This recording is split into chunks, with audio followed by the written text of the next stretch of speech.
بسم الله الرحمن الرحيم. اوردر النهاردة الجاتوه ان شاء الله هنعمل حوالي 3 دست جاتوه وقطعتين زيادة كمان، وعملنا بالحواف قباط.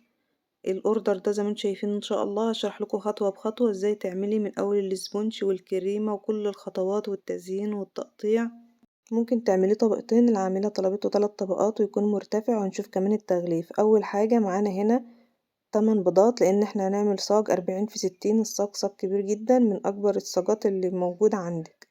زي ما انتم شايفين كده بحط ال8 بيضات، وكمان بحط المحسن الجل. انا بستخدم محسن جل اللي هو بونو، وهبتدي ان انا اوريهولكوا. بحطه في الفريزر ما بسيبهوش بره. ببتدي ان انا افتح كده واحط معلقه كبيره مليانه، وبعد كده بقى بحط الفانيليا. دي فانيليا بودر، بس فانيليا خام وحلو. معايا السبونس زي ما انتم شايفين كده بحط حوالي 600 جرام، ومعايا كمان الميه 3/4 كوبايه من الميه. بوريها لكم اهو بالكوبايه العاديه. ولو حابة ان انت تلونيه، انا مثلا دي درجة اللون الاحمر، دي الوان جل بحط منها حوالي نقطتين او 3 على حسب الدرجة اللي انت عاوزاها، لان انا عاوزة الدرجة اللي هي داخلة على بامبا شوية. ببتدي ان انا بقى احطه في العجان على سرعة 10، اعلى سرعة عندي. حسيت ان عايزة لون كمان بحط نقطة. بضربه كويس جدا لغاية ما يبقى تقيل زي ما انتوا شايفين كده زي الكريم. بعد كده الصاج عندي بجيب ورق حواوشي وابتدي ان انا احطه في القاع، وابتدي ان انا بقى انزل بالمقدار كله، ما بسيبش اي حاجة خالص عشان خسارة ان انت ترمي اي حاجة منه. ببتدي ان انا اوزعه كويس زي ما انتوا شايفين كده. بجيب عندي بقى السكرابر او اي حاجة عندك تقدري بقى ان انت توزعي بيها، وبوزع بالتساوي. اهم حاجة ان انت توزعي الحاجة بالتساوي عشان يطلع كله زي بعضه والمقاس مظبوط. لما تيجي تقطعي الطبقات يبقى مظبوط. بعد ما بيخرج من الفرن ببتدي ان انا احط عليه ورقة حواوشي. بكرر المقدار، نفس المقدار اللي انا عملته من شوية بكرره تاني، لان انا هعمل 3 طبقات، طبقتين بامبا وطبقة ابيض. طبعا بحطه في الفرن على درجة حرارة 180، وبسيبه حوالي 12 دقيقة او ممكن اقل لو فرنك عالي، او ازيد لو فرنك قليل، الحرارة بتاعته قليلة. بحط زي ما انتم شايفين الكمية التانية اللي انا عملتها اهو، وابتدي ان انا اوزعها كويس جدا. طبعا لما بيطلع من الفرن بسيبه شوية واغطيه بورقة حواوشي، لان الورقة دي انا بشيلها بيطلع كده طبقة بشيلها ارميها. بعد كده بجيب بقى نفس المقدار اللي هي بقى الطبقة البيضة الأخيرة، بحط ال8 بيضات وبحط الفانيليا ومعلقة المحسن 600 جرام دقيق و3/4 كوباية مية، وبروح على طول أضربهم في العجان كويس جدا. يعني لازم أضربهم أزيد كمان من 8 دقايق، وابتدي بقى إن أنا أوزعهم كده. زي ما انتم شايفين طالع عالي معايا اهو. انا طبعا بستخدم صاج واحد، بس انا عندي زي طبلية كبيرة كده او ترابيزة مستطيلة. كل ما بطلع بقلب عليها الصاج، بعمل الصاج من الحواف، بسلكه من الحواف وبعد كده اقلبه واروح اعمل غيره. شايفين ما شاء الله الكيك مرتفع جدا، يعني الكاميرا بصراحة مش مبينة ظلماه. بجيب طبعا الصينية اللي انا خابزة فيها اللي هي 30 اللي هي 40 في 60، بحطها كده وابتدي ان انا احط الاسبونج واحط عليه الكريمة. لو في حاجة متكسرة بلزقها عادي بالكريمة وما بتبانش. بعد كده اما كله بتشرب من بعضه ما بيبانش اي كسر خالص. الكريمة اللي معايا زي ما انتم شايفين 4 كوبايات كريمة، وبحط عليه بحط الاول 4 كوبايات مية متلجة، لازم تكون متلجة، وبحط عليهم حوالي كوبايتين سكر او كوباية ونص سكر على حسب السكر اللي انت عاوزاه، وبتضربيه كويس جدا في الاول. وبعد كده تحطي 4 كوبايات كريمة، تضربيهم كويس جدا لغاية ما يتماسكوا. زي ما انتم شايفين انا حطيت الطبقة البيضة، وبعد كده حطيت الكريمة، وحطيت شوية كده جيلو فراولة، وبدأت ان انا اوزعه.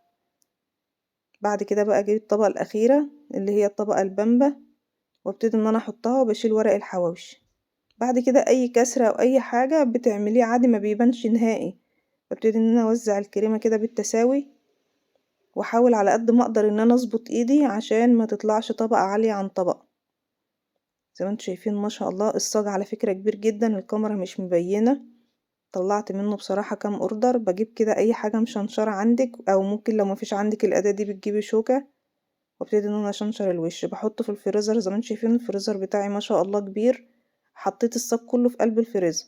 طبعا انت لو ما عندكيش فريزر كبير كده بتبتدي ان تقسمي على مرتين. ببتدي ان انا اجيب الحواف دي انا طلعت منها اوردر برضو. زي ما انتم شايفين اي هرد بيطلع معايا بحطه في كبات، وبعد كده بزوقه وبطلعه. زي ما انتوا شايفين ببتدي ان انا ايه، طبعا انا مطلعاه من الفريزر جامد يا بنات، جامد جدا. الناس اللي بتخاف وتقول ازاي احطه في الفريزر، لازم تحطيه في الفريزر عشان يطلع معاكي متساوي، والقطعة تبقى متقطعة كده، مش عليها كريمة من الجناب، تطلع نظيفة وحلوة معاكي. اهم حاجة ان انا انضف الاربع حواف كده. بجيب بقى طبعا عندي مية سخنة، عشان كل ما بقطع تقطيعة بنزل السكينة الطويلة المشنشرة دي في المية السخنة وامسحها، عشان ما يكونش عليها كريمة وتبقى نضيفة معايا. ممكن تقيسي بالمسطرة او تقيسي بمزورة على حسب القطعة اللي انت عاوزة تعمليها. لو حابة تعمليها مثلا 5 في 10، حابة تعمليها مثلا 4.5 في 9، طبعا ما انت هتطلعي القطعة بتاعتك. زي ما انتوا شايفين ما شاء الله القطعة معايا كبيرة وعريضة كمان، لان العميلة كانت طالبة اوردر مميز شوية. هي الكاميرا مش مبينة الحجم بتاعها، بس هي ما شاء الله عريضة. ببتدي بقى ان انا اقطع بالتساوي، بجيب كده بالطول وابتدي ان انا اقطع، وبرضه بقطع بالعرض. او كل مرة لازم امسح فيها السكينة. حسيت ان السكينة جه فيها كريمة معايا، ببتدي ان انا امسحها كويس اوي. المية السخنة بتساعدني ان هي بتطلع اي كريمة. شايفين حركة ان انا بشيل السكينة دي بمسحها. اهو ببتدي ان انا اقطع الكيك السبونش بتاعي ده جامد جدا يا بنات، عشان اقدر اقطعه.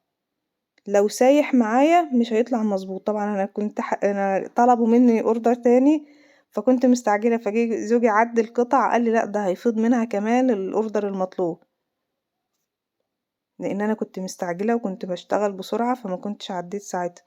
بعد كده ببتدي ان انا ازين، بعمل روزيتات كده بالكريمه، بحطها في قمع اللي على شكل ورده، وابتدي ان انا اعمل روزيتات.